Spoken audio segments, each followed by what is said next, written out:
మాజీ ఎమ్మెల్యే మా పల్నాడు జిల్లా పార్టీ ప్రెసిడెంట్ అయినటువంటి పిన్నెల్లి రామకృష్ణారెడ్డి గారిని వారి సోదరులు వెంకటరామిరెడ్డి గారిని ఈరోజు ములాఖత్కి వచ్చి వారిని మీట్ అవ్వడం జరిగింది.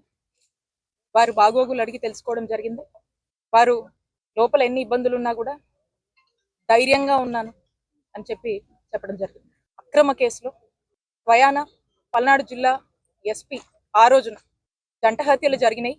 అది టీడీపీ వారే వాళ్ళ యొక్క ఆధిపత్య పోరు కోసం ఆ గ్రామంలో జంట హత్యలు చేసుకున్నారని చెప్పి ఎస్పీ గారు స్వయంగా ప్రకటించిన తర్వాత కూడా అక్రమ కేసు కట్టి పిన్నెల్లి సోదరులను ఏ విధంగా ఇబ్బంది పెట్టి జైలు పాలు చేశారు.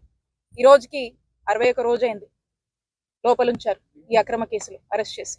విచిత్రం ఏంటంటే పిన్నెల్లి సోదరులకు సంబంధించి బెయిల్ పిటిషన్ వేసుకోవడము, ఇటు పోలీసులు కస్టడీ పిటిషన్ వేయడం, ఇలా వరుసగా 5 సార్లు బెయిల్ని అడ్డుకునేటువంటి ప్రయత్నం మరి కూటమి ప్రభుత్వం ఎంతలా చేస్తుంది అంటే దీన్ని బట్టే మనకు అర్థమవుతా ఉంది.